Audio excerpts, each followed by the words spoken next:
창세기 22장 11절에서 19절. 자, 우리 같이 한 목소리로 읽습니다. 여호와의 사자가 하늘에서부터 그를 불러 가라사대 아브라함아 아브라함아 하시는지라. 아브라함이 가로되 내가 여기 있나이다 하매 사자가 가라사대 그 아이에게 네 손을 대지 말라. 아무 일도 그에게 하지 말라. 내가 내 아들 내 독자라도 내게 아끼지 아니하였으니 내가 이제야 네가 하나님을 경외하는 줄을 아노라.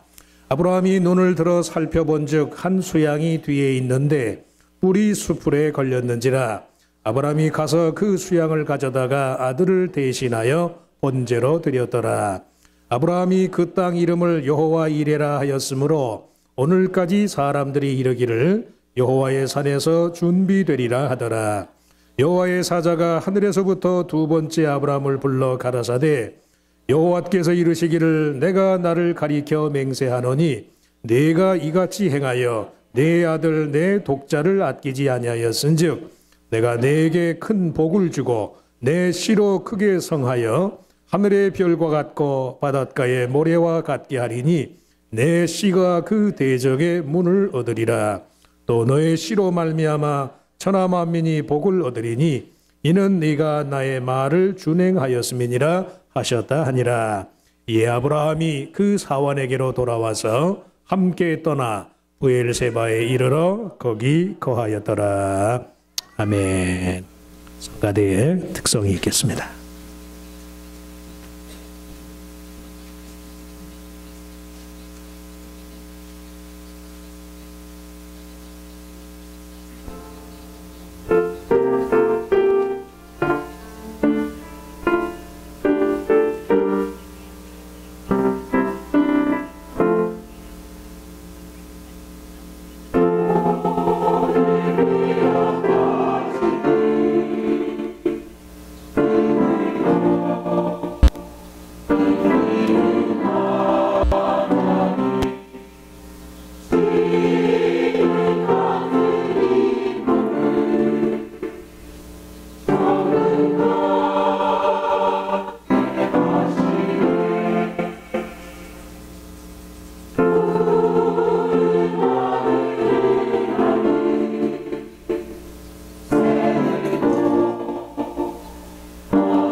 네, 아름다운 찬양 감사합니다. 우리 같이 읽은 말씀을 가지고 네가 나의 말을 준행하였음이니라, 네가 나의 말을 준행하였음이니라 라는 제목으로 잠깐 은혜를 나누고자 합니다. 창세기 22장의 그 아브라함의 일생일대의 시험, 또 그 시련에 관한 기록은요, 아브라함의 생애에 관한 성경의 기록의 아주 클라이막스, 절정에 해당하는 그런 내용이에요. 믿음의 본질과 특성이 무엇이냐 라는 문제에 대한 가장 분명한 이해를 제공하는 그런 성경의 기록이라고 할 수 있어요. 일찍이 하나님께서 아브라함에게 허락한 언약의 성취로 얻은 그의 나이 100세가 돼서 태어난 이삭, 그 이삭을 번제의 제물로 드릴 것을 요구하는 그 하나님의 명령, 그 하나님의 명령 앞에서요, 아브라함은 그만 헤어날 수 없는 극한 시험과 시련의 상황에 처하게 되었다. 그럼에도 불구하고 그 아브라함의 시험과 시련을 통해서요, 아브라함 자신에게는 물론이고 그와 같이 창조주 하나님의 부르심을 따라서 삶을 살고자 하는 모든 사람들, 모든 믿음의 사람들에게 가장 확실하고 분명한 믿음의 여지와 방법을 남기게 됐어요. 시험에는 두 종류가 있어요. 잘 아시는 것처럼 정죄와 죄로 인한 고소의 근거를 찾고자 하는 사탄의 시험, 사탄의 시험. 영어로 temptation. 말 그대로 죄의 고소거리를 찾는 거예요. 어떠한 식으로든 우리로 하여금 죄책감에 빠져들게 만드는, 그래서 죄의 고소로부터 헤어나지 못하도록 하는 그런 사탄의 시험. 그에 비해서 하나님의 시험은요, 그 시험을 당하고 나면 이건 말 그대로 테스트야, 테스트. 그 하나님의 시험을 당하고 나면 매사가 분명해져요. 선택의 여지가 쉬워진다고. 자기 스스로 욕심에 이끌려서 미혹을 받기보다 하나님의 뜻을 따라 행하기 위한 목적으로 기꺼이 시험을 감당하면요, 그 전보다 모든 면에 있어서요 훨씬 더 삶이 수월해져요. 자기 삶의 향방이 분명해진다는 말씀입니다. 아브라함의 시험을 통한 믿음의 본질과 특성에 관한 교훈을 우리가 몇 가지로 요약할 수 있어요. 첫째, 믿음은 전능자 하나님의 말씀의 피조물로서의 인간의 가치와 기능을 추구하는 것이다. 누가 믿음이냐? 믿음을 간직한 사람은요, 내가 하나님의 말씀의 피조물이라는 사실을 확신하는 거예요. 오늘 본문에 보면 아브라함이 내가 여기 있나이다, 영어식으로는 Here I am, 내가 여기 있나이다. 이 말은 독자 이삭을 번제물로 바칠 것을 요구하시는 하나님에 의한 일생일대의 시험의 과정을 지나는 동안에요, 아브라함이 그 입으로 내뱉은 유일한 말이, 100세가 다 돼서 얻은 독자 이삭을 번제물로 드리라는 이 하나님의 엄청난 시험과 시련 앞에서요, 아브라함이 한 말은 딱 한마디, Here I am, 내가 여기 있나이다. 꼭 들어야 할 자의 말을 듣기 위한 준비된 마음의 표현이고, 그 말 그대로 듣는 이의 삶 속에서 분명한 실제가 되어서 나타나기를 바라는 그런 기대와 염원의 표현이에요. 아브라함 자신의 입장에서 이미 말씀한 것처럼 감당할 수 없는 모든 시험과 시련의 요소들을 내포하는 것임에도 불구하고 하나님의 말씀에 대해서요, 내가 여기 있나이다라고 대답한 것은 아브라함의 삶의 자리가 바로 하나님 앞이었다. 아브라함의 삶의 자리가 하나님 앞이었음을 의미해요. 일시적인 무슨 감정적인 판단이나 이해관계에 따른 것이 아니라 하나님의 뜻이라고 여겨지는 것에 의해서 아브라함의 삶이 계획되고 움직여졌다는 그런 뜻이. 철학자들 가운데서 그 아리스토텔레스라는 철학자는 신이 누구냐, 하나님이 어떤 분이시냐, 하나님은 정중동의 분이시다. 정중동, 고요한 가운데, 정지한 가운데 움직이시는 분이시다. 영어로는 the unmoved mover, 움직이지 않는 것 같은데 움직이시는 분이 하나님이시다. 근데 그 말이 맞아요. 창조주 하나님은요, 말씀만 하실 분인데 그를 믿는 우리들 각자의 삶이 그분의 뜻에 따라서 움직여진다는 말씀. 말씀 앞에 선자로서의 삶, 하나님의 뜻에 따라 움직이고 멈출 수 있는 식의 삶, 그게 바로 믿음이에요. 우리가 창세기를 읽다 보면 하나님께서 천지 만물을 말씀으로, 창조주 하나님에 의한 천지 창조의 유일한 수단과 방법이 되는 것이 다만 하나님의 말씀이에요. 하나님이 말씀으로 이 세계를 창조하셨다는 그 말의 의미가 무엇일까? 두 가지. 첫째는요, 창조주 하나님의 절대 주권. 하나님은 말씀만으로 모든 걸 있게 하시는 하나님의 절대 주권. 그리고 다른 한 가지는요, 온 세상을 향한 하나님 자신의 친근함. 말씀으로 하나님이 세상을 창조하셨다는 것은 그가 창조한 모든 것이요, 하나님 당신 자신이 하나님과 가깝다는 말씀. 하나님의 모든 기대와 염원, 그의 꿈과 계획을 담아서 전한 것이 바로 하나님의 말씀이고, 그의 말씀을 따라서 지음받은 피조 세계인 까닭에요, 하나님은 존재하는 모든 것들의 주인이 되셔야만 한다는 그런 말씀이.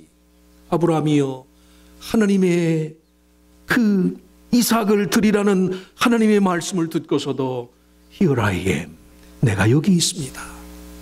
이삭의 등에다가 번제할 나무 조각을 짊어지고선요, 이삭을 제물로 드릴 모리아상을 향해서 가는 길에 이삭이 아버지 아브라함에게 물어요. 불도 있고 나무도 있는데 번제할 어린 양은 어디 있습니까? 어린 양이 누구예요? 번제할 제물이 누구예요? 이삭이잖아요, 이삭. 아들이 묻는 그 질문에 대해서도요, Here I am, 내가 여기 있다. 아브라함이 그렇게 대답을 해요. 하나님께 대하여, 자식 이삭을 대하여, 그리고 하나님의 사자를 대해서까지 모두 내가 여기 있나이다 라고 대답한 아브라함에게 있어서요, 최소한 하나님과의 관계가 독자 이삭만큼이나 가까운 것이었단 말씀. 저나 여러분이나 그럴 분이 누가 있어요? 내 자식, 내 부모를 친근히 대하는 만큼 하나님을 그렇게 대할 수만 있다면 믿음에 성공한 사람이지요. 자식을 위한 애정과 애착만큼 하나님을 향해서 그런 애정을 가지고 있다면요, 믿음에 성공한 사람이란 말씀이에요. 아브라함은 그 하나님의 기가 막힌 요구 앞에서도요, 내가 여기 있습니다. 그 상황 속에서 자식이 묻는 이삭을 향하여서도 내가 여기 있다, 그렇게 말씀해요. 아브라함의 삶의 모든 것을 움직이는 것이요, 하나님의 말씀이었다는 뜻이. 그래서 인생은 말씀의 피조물이에요. 말씀의 피조물. 그러기에 두 번째로 믿음은요, 하나님의 말씀에 내포된 이중구조, 약속과 명령의 불일치에 대해서 믿음과 순종 외에 다른 대처 방안을 갖지 않는 거예요. 우리가 하나님의 말씀을 믿고 말씀을 따라서 살려고 한다 치면요, 그 말씀 속에 담겨 있는 하나님의 약속, 우리에게 복을 주시마 구원을 주시마 약속하는 하나님의 약속과 그 약속에 따라서 하나님께서 우리에게 명령하는 것이 서로 다른 실제인 것처럼 여겨질 때가 많아요. 어떤 사람이 성경에 하나님의 약속이 몇 번이나 나오나 하고서 할 일이 없었던 사람이 모양이지, 하나님의 약속이 몇 번이나 나온가 찾아보았더니요, 3573번이나 하나님의 약속이 나오더래요. 근데 하나님께서 이렇게 해라 하지 말아라라고 명령한 하나님의 계명은 몇 개나 되나 찾아보았더니요, 613개. 그래서 그 사실을 지적하면서 이 사람이 뭐라고 얘기했냐면, 신자가 은혜로 구원을 얻을 확률이 5분의 1밖에 되지 않는다, 이런 논리를 폈어요. 뭔 얘기인지 잘 모르시나? 일방적으로 약속을 주신 것은 3,500까지나 되는데 이렇게 해라 저렇게 하지 말아라고 말씀한 것이 650개나 되는 것으로 보아서 5명의 1명꼴로나 은혜로 구원받는 것이다. 다 하나님의 명령이 있으니까 그런 논리를 폈어요. 근데 그런 식의 지적에 간과된 점이 있는데 그게 뭐냐면요, 우리에게 약속을 주신 분과 우리의 삶에 명령을 내리시는 분이 모두 한 분 하나님이라는 사실. 한 분 하나님. 독자 이삭을 제물로 바칠 것을 요구하면서 아브라함을 시험하시는 그 하나님과요, 이삭 대신 수양을 예비하사 결국 아브라함의 필요를 채워주시는 공급자 하나님이 한 분이라는 말씀이에요. 한 분 하나님께 대한 믿음과 복종의 요구를 통해서 말 그대로 우리의 믿음이 전적으로 하나님께 대한 전인격적인 신뢰의 행위가 되도록 하나님이 그렇게 말씀해. 그래서 때로는요, 하나님이 우리에게 약속을 주시고 그 약속을 주시는 분이 때로는 우리가 감당할 수 어려울 것만 같은 그런 명령을 내리시는 거예요. 우리가 흔히 인간성을 구성하는 3요소, 3가지 구성 요소, 지식과 감정, 의지를 얘기하잖아요. 근데 그 3가지가 항상 같이 놀면 좋은데 따로따로일 때가 많아. 감정적으로는 그럴듯한데요, 네 지식이 따라주지 않을 때가 있고, 알기는 많이 아는데 이게 감정이 그만큼 개발되지 못하는 그런 경우가 많다는 말씀이에요. 지적인 동의만으로, 감정적인 동조가 없이 지적인 동의만으로 또는 논리적인 근거의 부족에도 불구하고 믿음의 의지를 불태울 수 있는 그런 삶의 여지들이 많아요. 그렇기 때문에 아브라함처럼 약속과 명령의 불일치 속에서요, 현실의 삶을 통한 온갖 믿음의 원리에 반대되는 상황임에도 불구하고 오히려 그것이 하나님에 의한 실질적인 통치를 믿고 받아들이게끔 하는 그런 여지가 된다는 사실을 우리가 믿음으로 받아들여야 한다는 그런 말씀입니다. 하나님이 독자 이삭을 드리라는 이 시험을 마치고 아브라함이 그 시험을 통과한 후에요, 오늘 본문 12절 말씀에 의하면 독자 이삭을 요구한 하나님의 시험이 결국 아브라함 스스로 하나님을 얼마나 진심으로 경외하는가, 네가 이제야 나를 정말로 경외하는 줄을 알았다, 하나님이 그렇게 말씀하잖아요. 얼마나 아브라함이 진심으로 하나님을 경외하는지의 여부를 알고자 함이었다고 그랬는데, 하나님을 경외한다는 것이 결국 하나님의 성실함, 내 인간의 삶에 이렇게 앞뒤가 안 맞는 것과 같은 모순투성인 것 같은 그런 삶의 현실 속에서 오직 하나님만이 내 삶의 문제의 해결이 되십니다. 이 믿음을 하나님께서 아브라함에게 요구하셨다는 말씀이에요. 그래서요, 내게 복을 약속하신 분도 하나님이에요. 그 복을 이루기 위해서 때로는요, 감당할 수 없이 마음에 부담이 되는 명령을 내리시는 분도 하나님이에요. 그 양자 간에요, 오해가 없어야 돼요. 오해가. 믿는 자의 삶, 시험과 시련의 때라는 것은 다만 하나님의 성실하심을 드러내는 삶의 기회여야 한다. 내 삶에 왜 이렇게 앞뒤가 안 맞는 것 같은 문제가 많은가? 하나님의 성실하심, 이것도 하나님이 저것도 하나님이, 이 사람과의 관계도 하나님이 저 사람과의 관계도 하나님이, 내 인간성 자체에 앞뒤가 안 맞는 모든 상충된 현실 속에서 오직 하나님만이 해답이십니다. 내게 복을 주신 분도 하나님이십니다. 내게 이 기가 막힌 명령을 내리시는 분도 하나님이십니다. 그래서요, 믿는 자의 삶의 시험과 시련은 하나님의 성실하심, 하나님이 이 모든 것을 다스리시는 분이라는 하나님의 성실하심을 드러내는 기회가 돼요. 그런 뜻에서 시험과 시련이요, 복이에요. 복. 그전에는 몰랐거든. 정말로 사랑하는 사이를 보시라고요, 많은 오해와 불신의 과정을 지나면서 정말로 그 사람이 이런저런 모양으로도 나를 필연적으로 사랑한다는 사실을 깨닫게 되잖아요.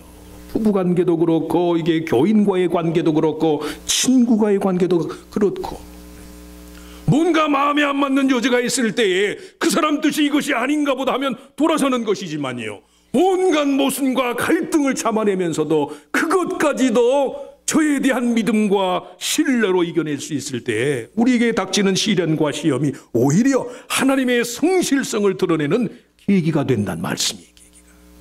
하나님께 대한 믿음도 그렇고 인간관계도 그렇게 영위하실 수 있길 바랍니다.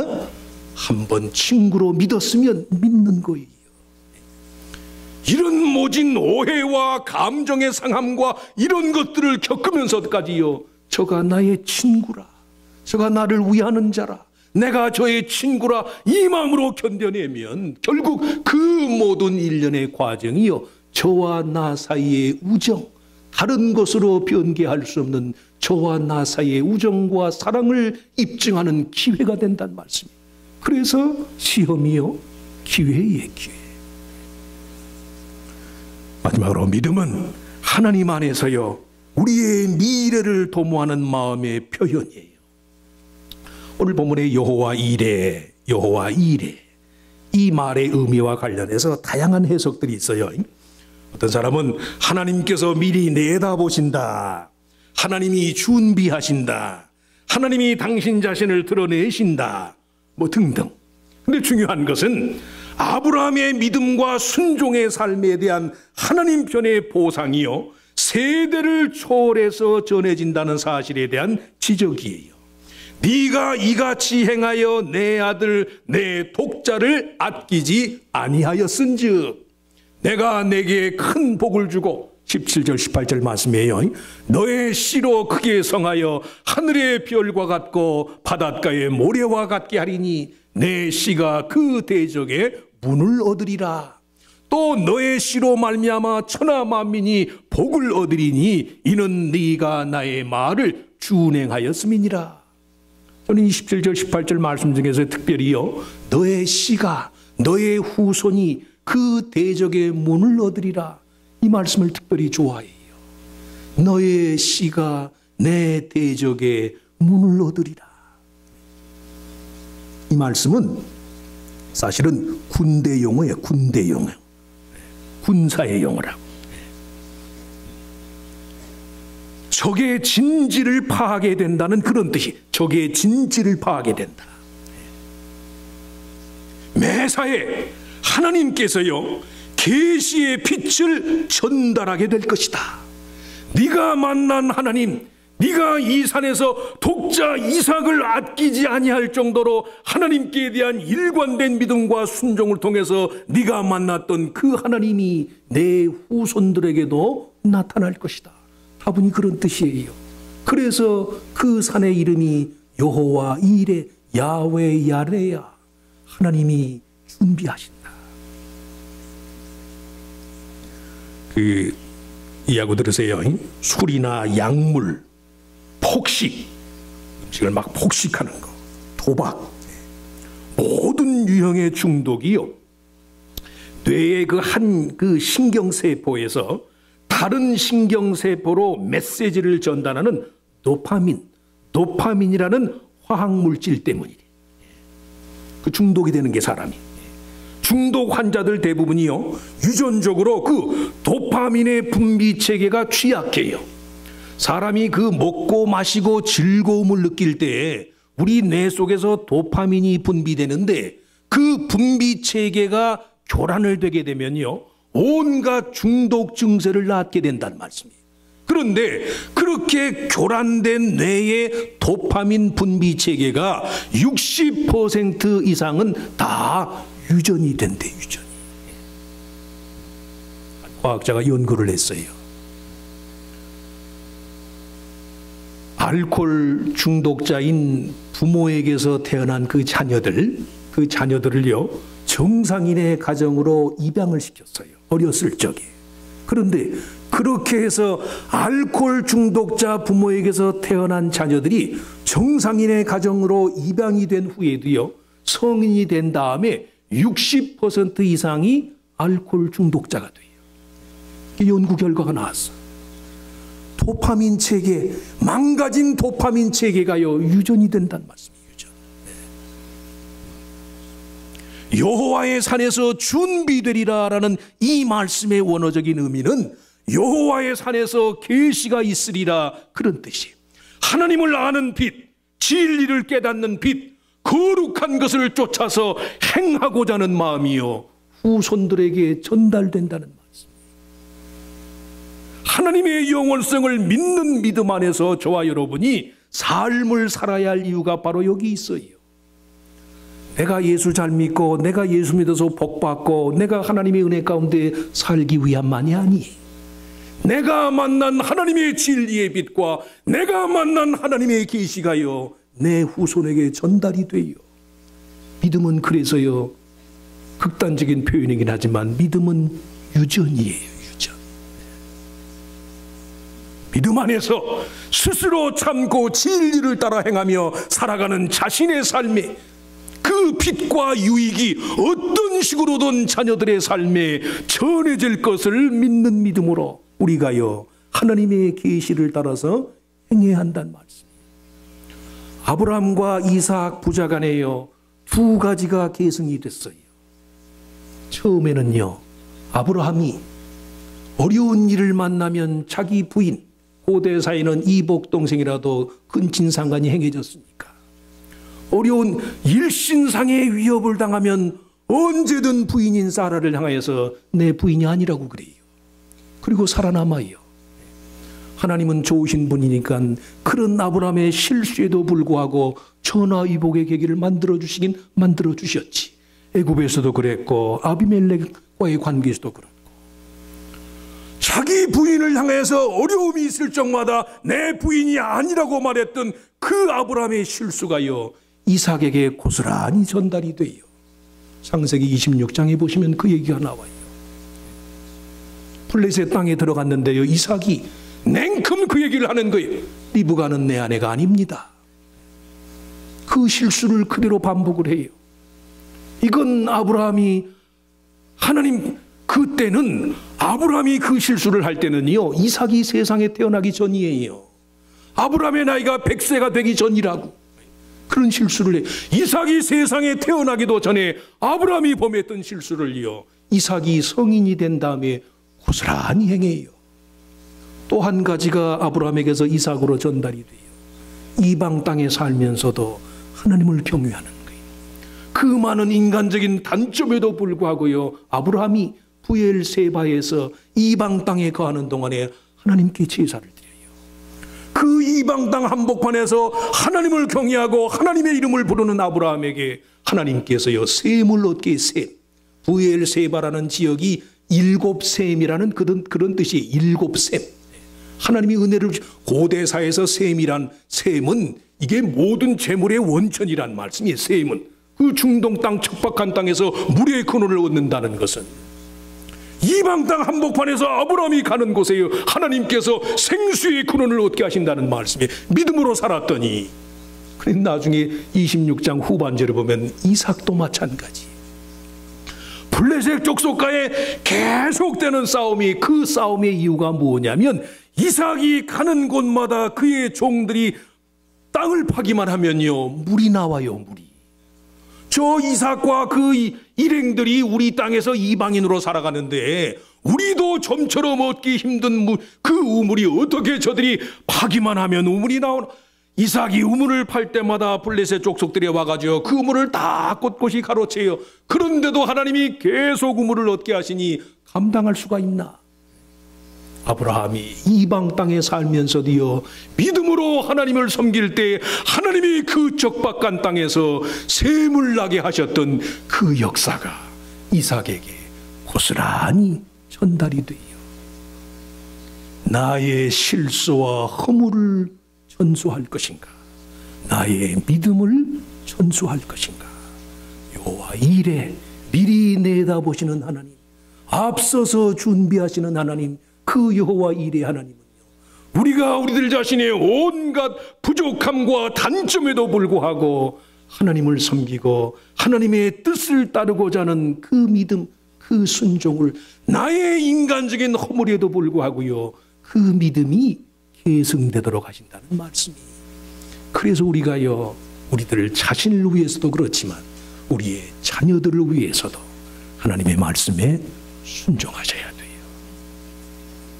아브라함의 실수는 단연 미래를 믿는 마음의 부족함 때문이었지만 믿음은 미래를 도모하는 거예요. 아닐 것이다. 지금은 내게 소득이 없고 지금은 내게 이것이 손해가 되는 것만 같지만 아닐 것이다. 여호와의 일에 하나님이 미리 보시고 하나님이 준비할 것이다. 내 대에서 이것을 누리지 못하면 내 자식 대에서라도 내가 바란 모든 꿈과 요문을 하나님이 이루게 할 것이다.